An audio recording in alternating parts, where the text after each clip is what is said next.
Welcome to the International Schools Podcast. I'm your co-host, John, and Dan. I got to introduce this time, so I say, how are you doing, Dan? I'm great. Yeah, good, John. This is a topic you know about, so you're going to be taking the lead. So I'm fascinated to listen in and jump in with some questions. Yeah, so I think we nowadays, AI has kind of become the vernacular, and it's people kind of roll their eyes and like, yeah, it's here.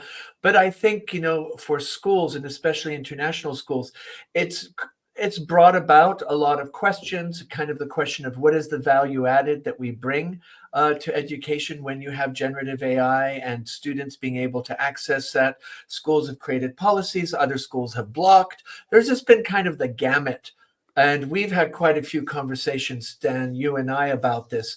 But I'm really excited because I reached out to John Nash, Dr. John Nash, who's at the University of Kentucky, and he does an immense amount of work with schools on generative AI. But I'm going to actually turn over to him and ask him just to kind of encapsulate some of the work. The one thing that I love about his website, he says, making space for aha moments. And I think that's just wonderful because we never have enough space. So, John, a warm welcome to the International Schools Podcast. It's a real privilege to have you here. And yeah, just give us a little bio. Oh, well, thank you so much, John, Dan. It's great to be here. It's my privilege, actually. I think your work is wonderful. And for a set of folks who are near and dear to my heart. I'm John Nash. I'm an associate professor in the Department of Educational Leadership Studies at the University of Kentucky. I'm coming to you today sitting in Lexington, Kentucky. And I teach courses in creativity and design thinking. My work and research has been around the topic of human-centered design as a frame for leaders to think about change in schools. And for the last, well, when did ChatGPT 3.5 become public? Since that day forward, I've taken my long-standing interest in nerdy chops in how computers are used in schools and turned that into a conversation about what do we now do about AI in schools. And so I've been privileged to work with schools from P12 through post-secondary on setting policy, teaching leaders how to think this through in a sober, thoughtful fashion, how to be ethical. It's been a fun ride, and I think it's just only starting. Correct. Thank you, John. And also, we were talking before, you have a doctoral program and many international school educators involved. So you have that connection with the international schools. Yeah, indeed. We're fortunate to run a fairly successful doctoral program where we offer a PhD and an EDD. And because it's all online, but still a pretty rigorous and robust program, we're lucky to have many international educators in our program. Some as far away as Beijing, Bangkok. We've had European-placed students, and so it's been a good experience for us to think about the way we frame leadership comparatively between U.S. public schools and the way international schools think that through. Yeah, and that's always an interesting dichotomy, both of those different approaches. But again, they're schools. So, John, I think we just want to kick off straight away because you're doing a lot of work and with schools, and you have been involved as a consultant. You do a lot of writing, blog posts, and you've been featured by many prominent organizations to get your perspective. And, one thing that a lot of schools have to do is maintain a structured curriculum. They have exams that drive them. Universities want grades.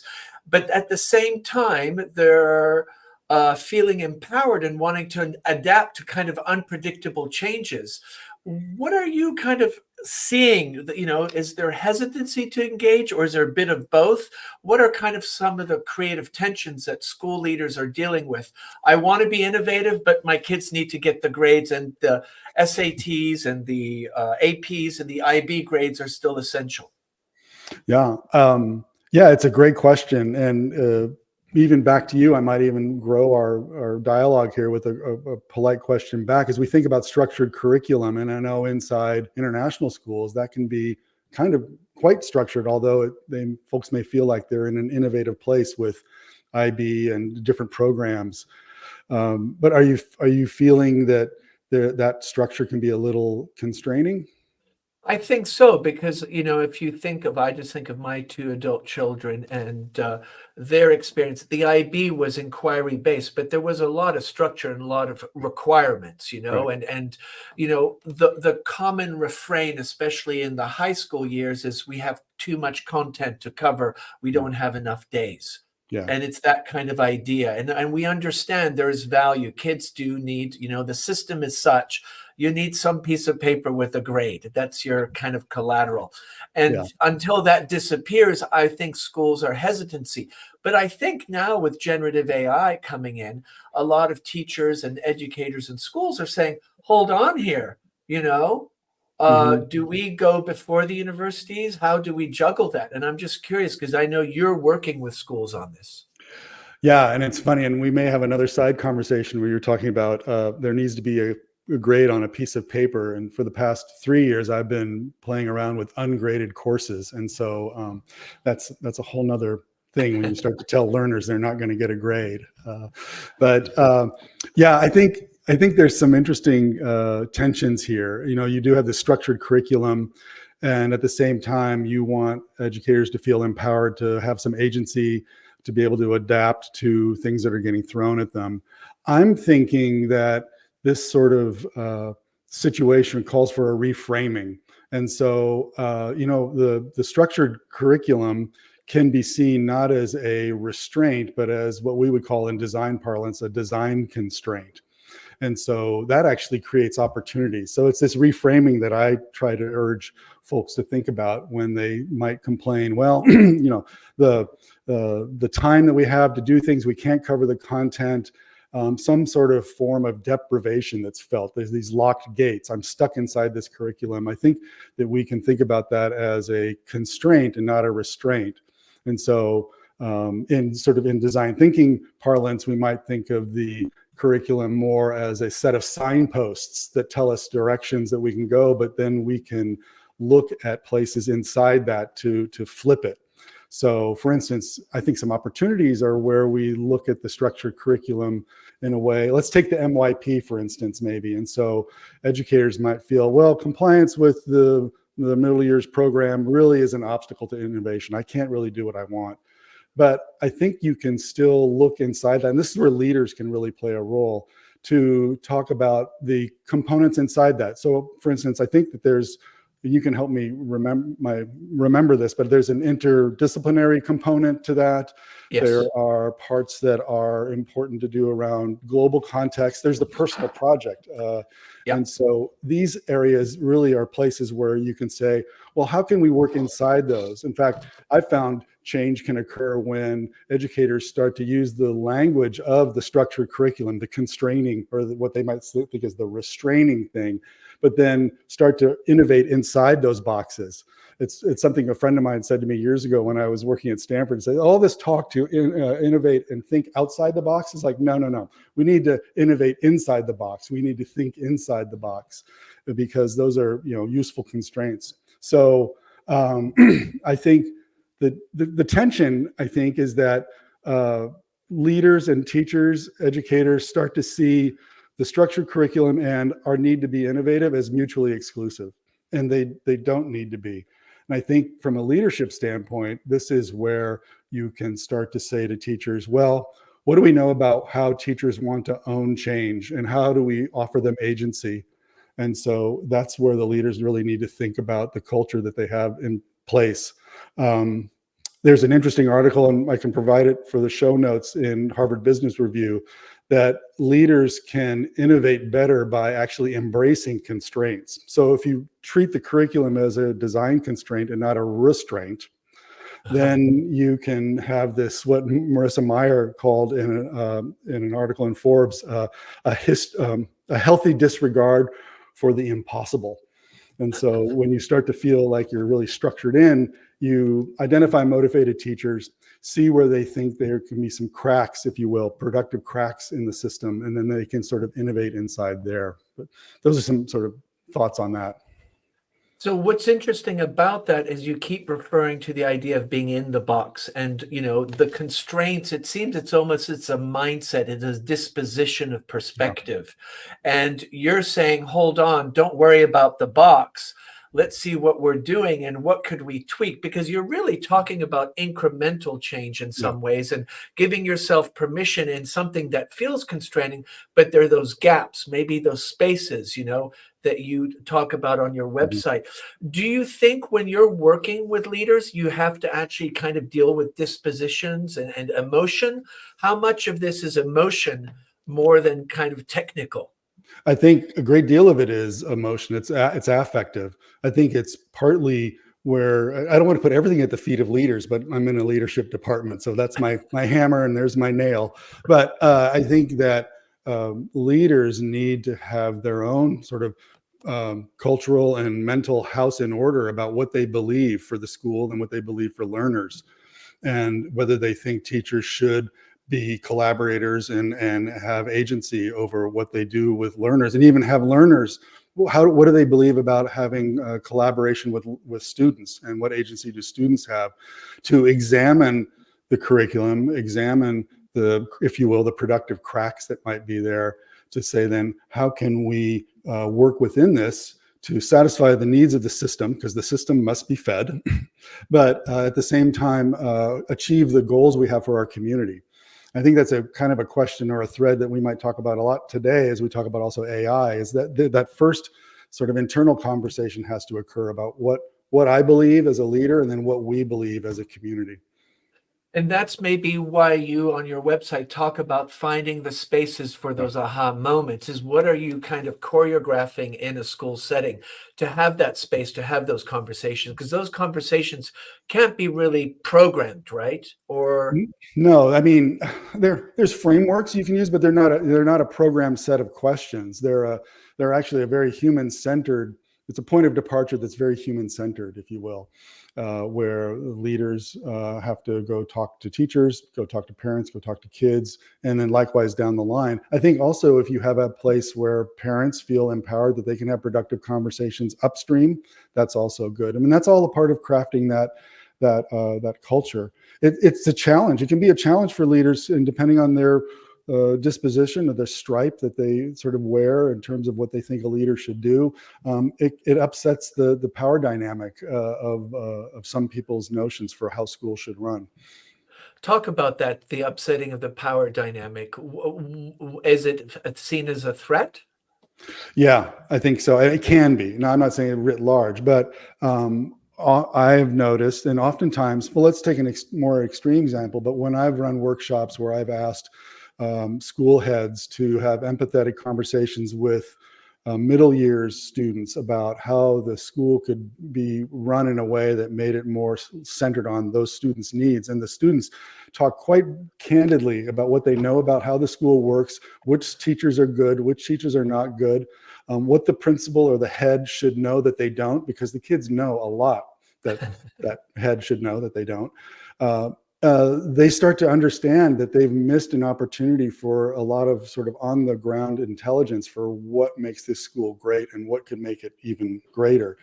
And so if you're not interested in hearing the opinions of those that you think may be beneath you, then you'll have a hard time embracing this kind of mindset. Yeah, and it's I think it's so true. Kids are so candid and they go right through the fluff, They say it as it is. Yeah, it's remarkable, and so I'm an advocate of having students be co-designers of policy, curriculum, what have you, at the highest levels of what persons in a preparation program would think would never be put in the hands of students. But I think that they, because of what they know and how they live their lives every day in these schools that you create for them, certainly they are a wealth of knowledge on how to make it better.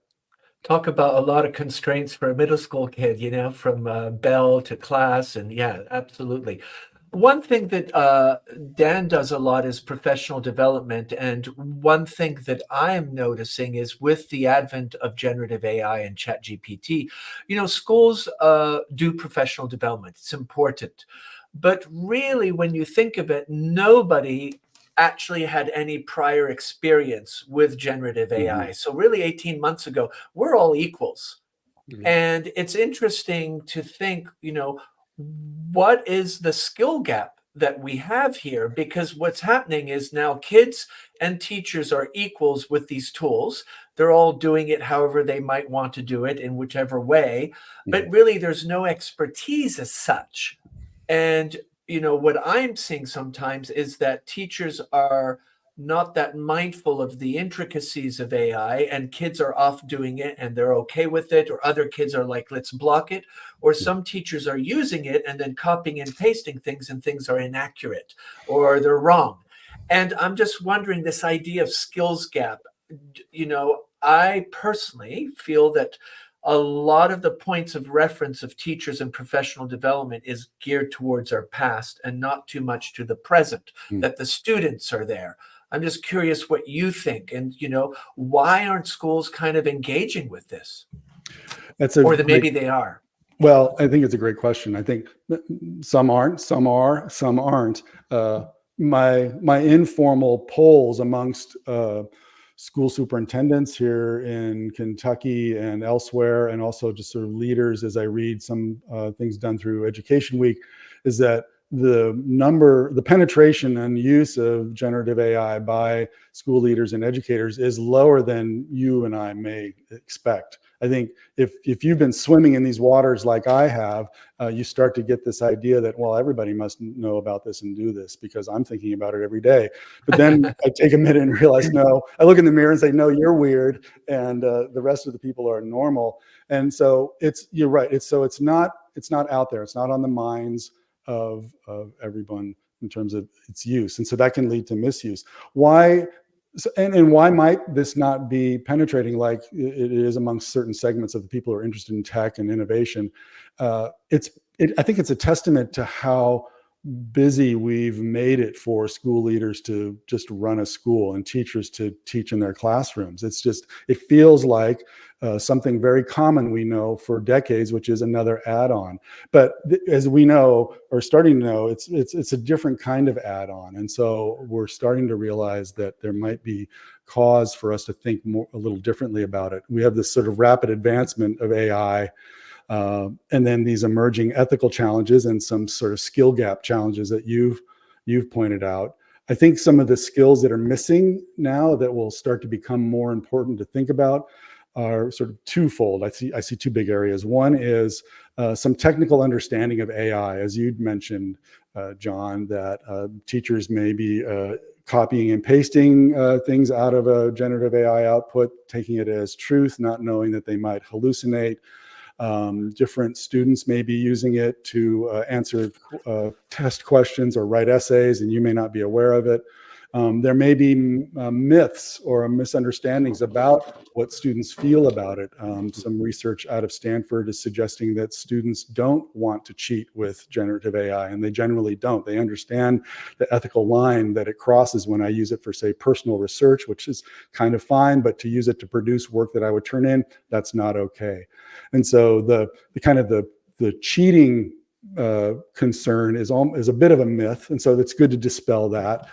And then just how these things work. I think so that's technical understanding. And then I think that there's a missed opportunity for us to really talk about the connectedness among some of the things we just talked about too, but that what the community wants to have happen in their schools.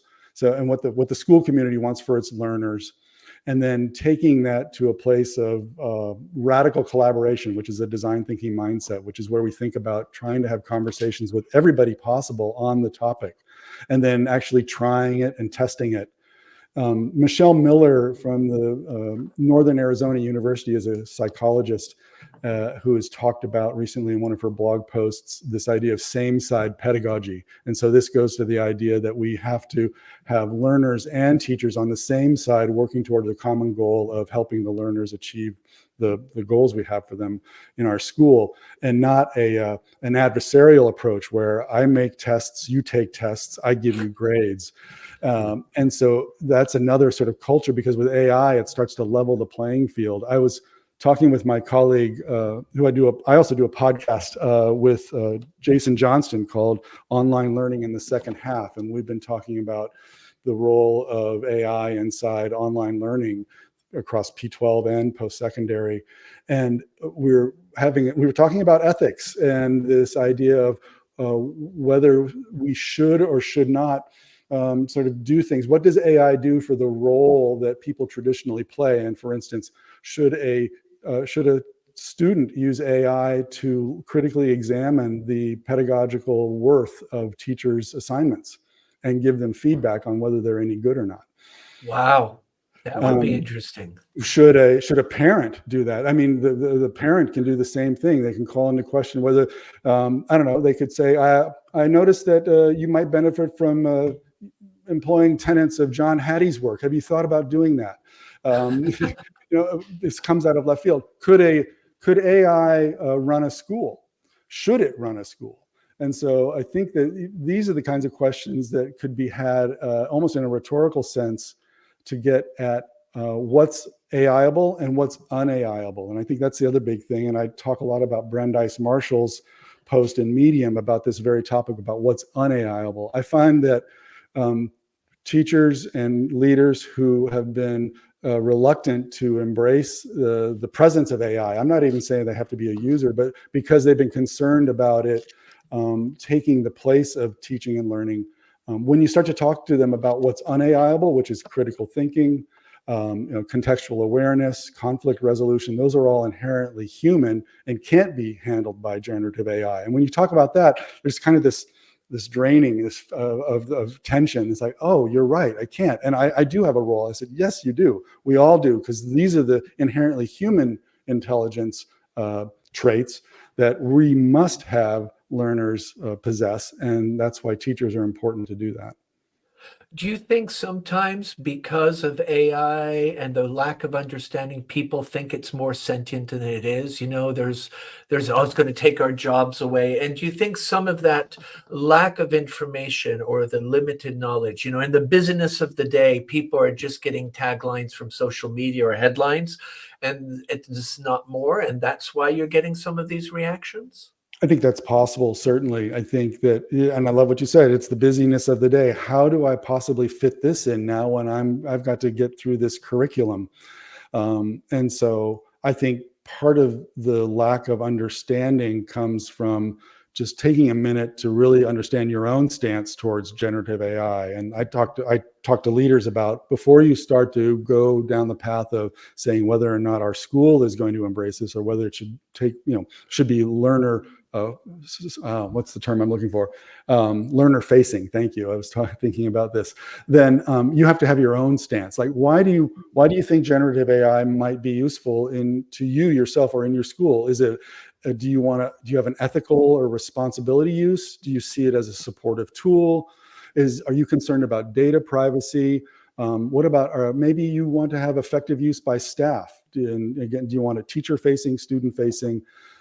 I provide a list of like 18 of these things to say, where do you sit first on this? And my people in my class will tick off where they sit and say, great, let's go look at some guidelines that talk about this. So you can start to see that there is sober language that exists already that you can use to maybe frame your words. Maybe you're at a loss of words about how you want to talk about this. And so I think that's first, that leaders, even in teachers, have to know where they stand. Then they can have conversations about where the school stands. Yeah, and I think there again, we have the question, what kind of time and space do we have to do that? We keep coming to that. It's like kind of the myth of this rock that we keep rolling up, and it always comes down, and we never really have time to put it aside and say, hey, we're going to have those conversations. It's interesting that, when you're talking about this, you always kind of are saying that it's a choice, right? In some ways, we have some choices to make. So when you have choices, there are priorities involved. Are we making this the wrong priority? Are we making AI the wrong priority? Yeah. That's a good question. I think that we can't avoid that it exists. I think that that's learners. I was talking with a new colleague of mine who's in Connecticut, who's talking. They're in a service center that's making student-facing generative AI tools, so that they have some guardrails around them. They're boxed in to do the kinds of learning that they want to do in the schools. And because they're built on, for instance, ChatGPT's API, they're able to sort of, they're not using ChatGPT's servers, but their own servers, and they're able to make the calls anyway. So it lowers the barriers around age restrictions. They feel good, like 13-year-olds can be using this. And so, and I'm sort of mentioning all this because I think that we need to be considering how, now I lost my train of thought. I don't know. Do you guys edit? Don't worry. No, we don't edit. But just this is a stream of consciousness. So absolutely, I was absolutely. going to make a big point there about the student-facing stuff. It's normally me who does that, John. So it's good to have someone else share. Yeah. Dan usually asks for the edit, and we refuse to edit him out. We want him to be provocative. Good. Well, then, hooray, everybody! I'm human. You were asking, is it, are we putting too much weight on this? Are we worrying too much about AI? And it's possible that we are, but yes, but it's not going to go away. And so I think that in international schools, where we start to see maybe a student body that is slightly more affluent, has more means, these are students who we might typically expect have access to maybe even paid versions of these systems that are going to be able to offer that. And so I think that we can't ignore the fact that students will be using them after they leave school. That I read today that OpenAI is going to start to have a focus on not consumer-facing chatbots, but using its tools to think about automation inside workplaces and more like around HR and things like this. So these tools are going to be in the workplace as soon as our learners graduate from high school. And so the student-facing tools that I was referring to a minute ago before my brain died was these are an opportunity to make equitable the access to generative AI chatbots to all learners who may not have access or means to do them in the home. So are we focusing too much on it? Maybe not. I think though we have to think about what is 5 years out and what do we want different learners to be able to achieve, and will they have had equitable access to these things that they'll have to use in the workplace. And it's interesting that you say, looking at 5 years out, because I'm just thinking when social media started and, the Facebooks and all that. And just recently there was a hearing at the Senate with all the tech executives in front of there about child safety, pornography and all that, and really algorithm generated. And, these things have been going on for 10 years, but suddenly 10 years later, we're like, oh, time out. This is crazy. Are we going to fall into the same trap in 10 years? You and I and Dan are going to be here and say, shit. Oh, sorry. Shoot. We're going to have to edit that one out. Shoot. We missed this. What happened? We were sleeping. It could happen. Yeah.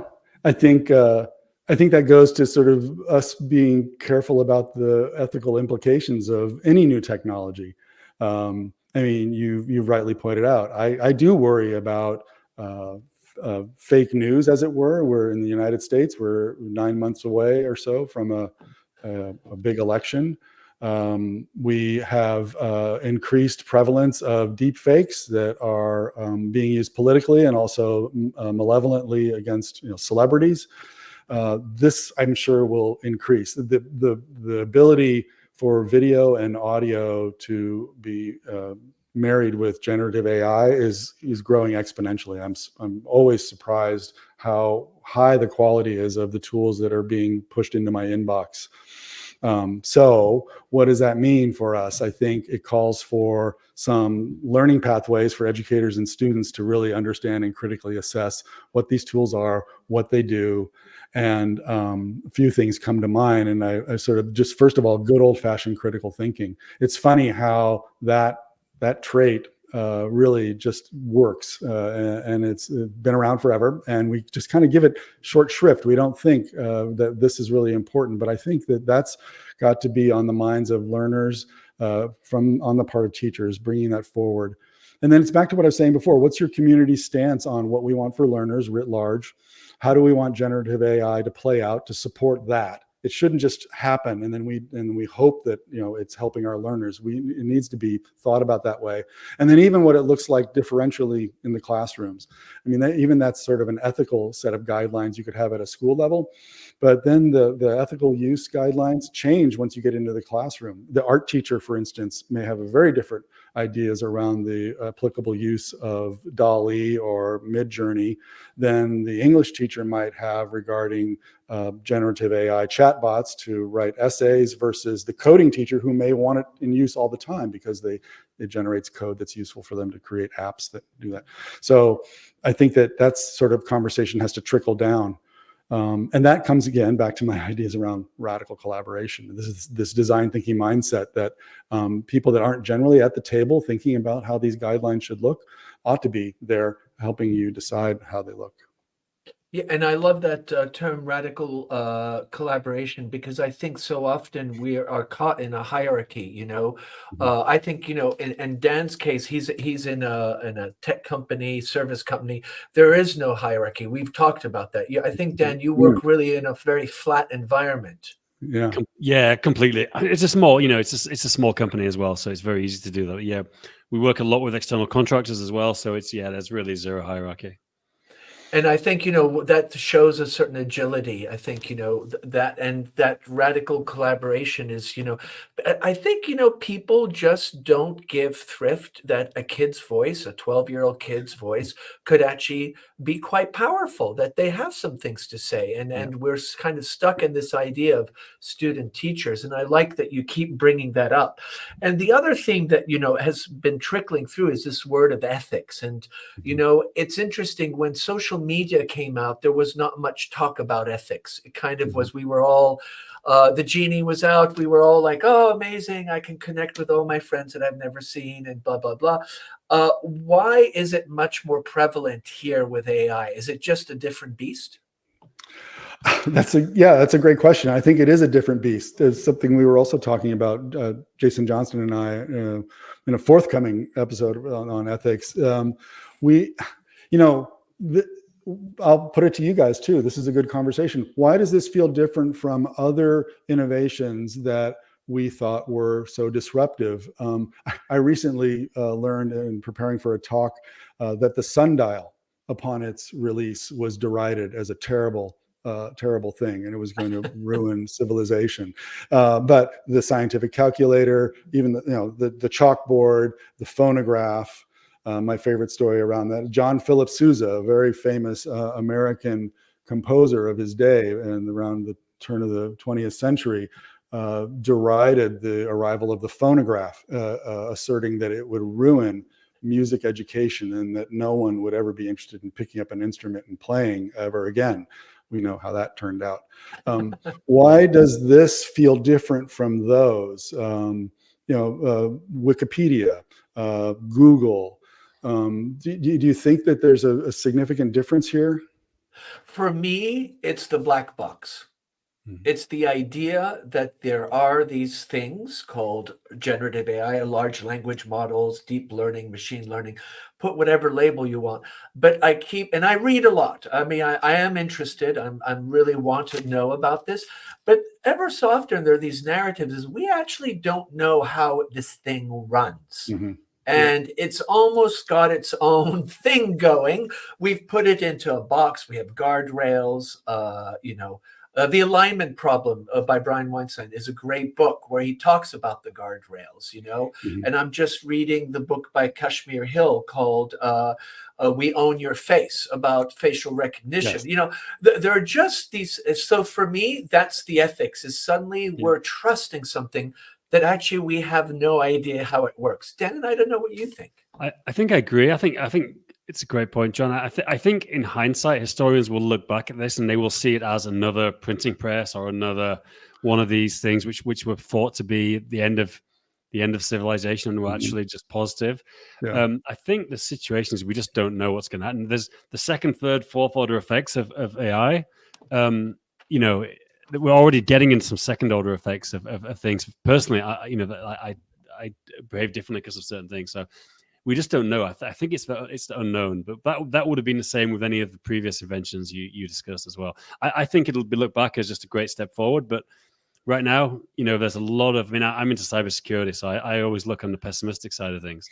And there is a lot of, that is a huge, I don't know if you saw a really interesting story that a Hong Kong company that last month, they stole $25 million and they had a call, and the way they stole it, they had a video call just like this.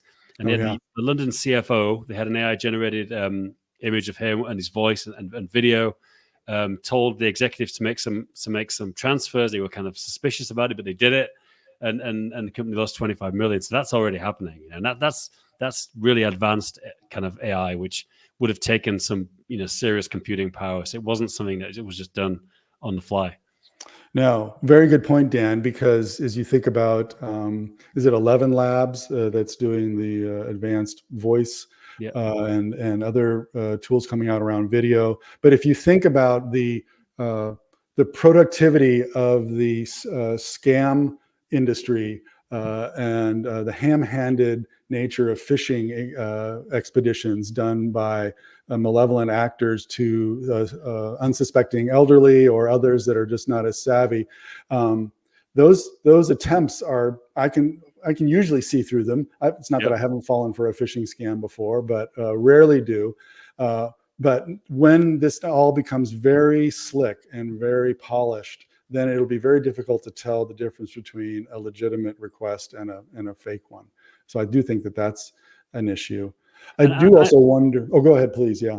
No, I was just going to say, and people are going to behave differently. It's already like, in some ways, I'm a lot more cautious than a lot of people. So, for example, business email compromise is a big thing. If I'm ever paying someone and they send me their bank details, I will always call them to confirm these are the correct bank details, because it's the easiest thing in the world. BEC, business email compromise, they tell you different accounts. I think that's going to become much more common, but I think people are going to behave the same on a video chat.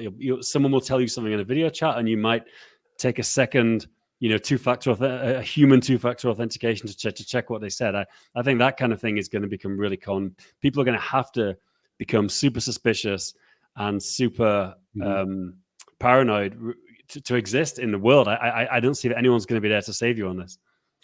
Yeah, I think the phone, for instance, I think phone calls are going to become so ubiquitous in terms of, and the fake phone calls. Yeah, that's already there, Yeah, the responsiveness will be there with the computing power. You won't know that you're not talking to a human. I think that's coming. I work with senior citizens, and I've been doing, I do courses for senior citizens, and one area that we did before this year was AI, and their biggest gripe for them, they're fine with the phone and paying online, but they feel that going into a bank or going into somebody and having that face-to-face transaction, they can gauge if they're trustworthy or not by looking at their face and their eyes. And they brought this up. They said, yes, I can do online banking, but if I really want, I'm going to physically go. And I think it's also a generation where we used to do the handshake deal. I remember when I was in sales many years ago, there was a contract, but you used to shake hands, and it meant something. There was some value in that. Human interaction was kind of a seal of approval. And I think right now that's all being diluted, as Dan is saying, with the phone calls and all this, voice AI generation. So I think, this idea of trust, if we have to redefine trust and rework trust, wow, that's a big, big topic. That's a big ask for people. I don't know what you think, John and Dan. Yeah, I think, I think it's interesting. Well, it may not even be an ask, John, as you noted with your elderly colleagues. They just made a choice to say, I'm going to go to the bank. They weren't even asked to go do that. I think it reminds me of, well, I'll let Dan weigh in, then I want to say what it reminds me of. No, unfortunately on this one, I don't really have anything to add, John, but Yeah, well, but this interesting, excuse me, I'm going to clear my throat. There's, I think that, when we think about this idea of will AI support us in getting away from traditional teaching methods, that maybe we think are antiquated or outdated, given what we want to have students do or the realities that students are facing. Yeah. I think one of the big ironies of generative AI is that it has eviscerated the 5-paragraph essay and really calls the question, what am I actually interested in having my students learn? So if you have recalcitrant educators who are thinking, I don't want to change the way I teach, or this is, AI has sort of answered that for you. And I think the inconvenient truth now for many educators is not how do I prevent my students from teaching, but rather, oh my gosh, I'm going to have to change the way I assess. And because of what generative AI has done to so many notions of assessment, that even the most reluctant educators may have to come to the table and say, I'm going to have to do more authentic assessments, because there's no way I can ask these questions now and not have them possibly be done by my students with generative AI. So that may push us to the places of where we see our colleagues who are advocating for deeper learning, authentic assessments, real world, authentic kinds of work that's related to students. I think that might be coming along because of this arriving and being such a threat to, Do you think as well, the two of you, that oral examinations are going to become a much bigger thing? Because that's obviously something that's a lot harder to, you can fake an essay quite easily now. And I'm actually curious, John, you mentioned that students are not cheating, and I'm curious what the research is on that, because I heard different things anecdotally. Some people say it's a huge problem. I mentioned on the previous podcast, we had my godson and his friends were staying with us, and they're all 16 at an international school, and they said it was rampant at their school. They were all doing it, all their essays were. But I'm curious, what are the assessment methods that you think are going to come that can be kind of AI proof?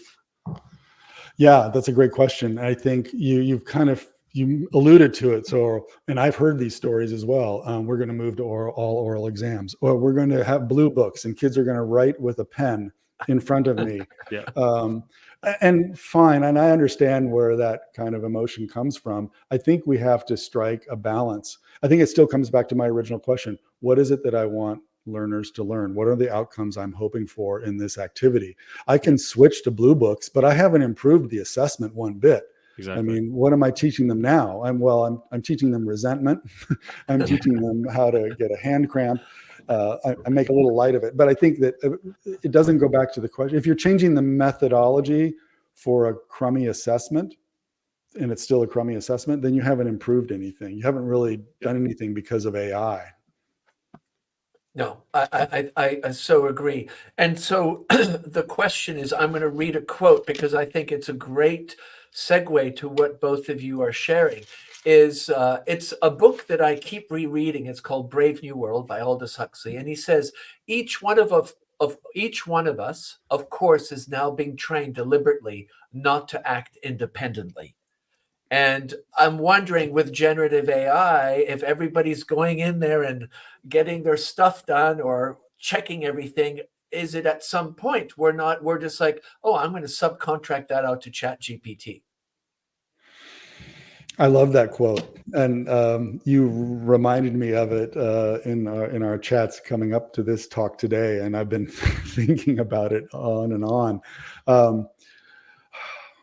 I don't know. I think that the cautions for school leaders and the cautions for educators remain for this and for just any sort of innovation or use of tech. I mean, we want to foster independent thought. We want to foster creativity. And so what are the opportunities there in the face of generative AI? I go back to some of the things we've already been talking about. I mean, we have to remain human-centered. So we have to be thoughtful about what it is we want others around us to be learning and doing. It's almost a servant leadership kind of approach with a strong, I'll go back to Hattie again a little bit, but a strong instructional leadership bent. You really have to be dialed into what it is we want to have happen to our students when they leave this school. What's the portrait of a graduate, if I'll borrow some language from colleagues of this. We have to have that nailed. And then if we know that, then be human-centered about the approach to go do that. Look for places where tech is going to advance the unAIable skills. So if generative AI is present in our school in some fashion, how are we using it to scaffold the human skills that we want students to leave with? For instance, we say we should use critical thinking to address how we'll use AI. Let's flip that around. How might we use AI to advance critical thinking skills?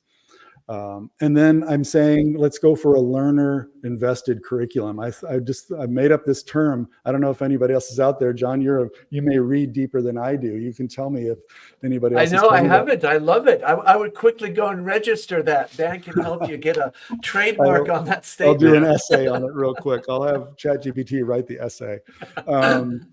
But I thought about it. We keep talking about a learner-centered curriculum, be learner-centered. And I thought, well, that's fine. But it just hit me all of a sudden as I was writing it. I thought, invested came off my hand. And I thought, yes, because we can be learner-centered all we want rhetorically. But what are we doing that really has the learner say, I'm invested in this? And it goes back to kind of the same side pedagogy notion of Michelle Miller. But I think learner-invested curriculum, if that happens, then I think we've really mitigated risks around the problems AI might bring. Yep. Yeah. That's such a nice way to kind of wrap this up with that statement. John, what we always ask is at the end, if you have something you want leaders, our audience is international school leaders and educators and a lot of other people that we don't know, but we love and appreciate out there. What here the summer's coming up. What would you suggest? How could somebody kind of come to terms with this? What are some of your, aha moments that you would want them to explore? Yeah, I think make space for yourself. And if you're new to this or you're thinking about just now using generative AI for the first time, go out and try it. And you can try some different tools than the ones that are getting sort of pushed that are so popular. I think, ChatGPT from a company called OpenAI, and Anthropic is a company that has a tool called Claude. These are getting a lot of press because they're sort of popular chatbots, but there are new ones coming out that have a little bit more empathetic bent. I think I'd call them gateway tools for people to try to understand what generative AI chat can do. So if you haven't tried these before, just go out and try them, and I'll send some links out of things people can try. And then if you're more advanced, if you've been using it for a while and now you're wondering how we might instructionally lead for it, I think it's having your own sort of moral conversations, deciding what your stance is, and then see if you can bring together some people just to talk informally about what we want for this, what we want for AI with our learners, and how we want it to take our school's goals forward. I can give a link to folks too in the chat. I've developed a generative AI guidelines canvas. So if any of your listeners or viewers are accustomed to or have heard of the business model canvas, is a popular way to, yeah. So I've put together a derivative of that for schools to use to generate their own guidelines for AI. I've got a page that gives instructions on that. But that's a way that you can start a productive conversation in a non-threatening way in a small group, or even just with yourself. You can just sort of fill out this canvas, and then be able to talk about what your beliefs are. Thank you. And just want to remind our listeners, John's been generous. There's show notes. So definitely with the episode, just scroll down and you can get all the links and more information on John. Dan, any reflections or closing thoughts? No, this has been a very interesting podcast. Well, I've just been listening and learning because, again, John, you know a lot more. Both Johns definitely more knowledgeable than me. I've neglected it a bit. I mean, I read about it all the time. I've just been so busy with other things. I love opportunities like this to learn. So this has been great. Do you use ChatGPT for your work? Yeah, I use ChatGPT. I use Google. Well, Duet AI has just been renamed Gemini as of this week. So yeah, I do use it. I used it a lot more in the beginning when I was playing around with it. In my day-to-day work, I actually don't use it that much. But James Sayer, who I work with, he does everything in ChatGPT. He writes every email. He writes, pretty much everything in there. So, but I'm much bit more of a Luddite so far on this. But I have a premium account. I don't use it daily. Yeah. John Nash, thank you so much for your time. And I want to remind our audience that to go to the show notes. And John has a wonderful website. It's actually very easy to find. It's johnnash.site, and definitely go in there. There's some great stuff. There's his podcasts, their blogs, and a lot of the work that he's doing supporting educators around. Thank you again, John. All the very best, and we look forward to having more conversations sooner than later. Thank you. Yeah, likewise. Thank you.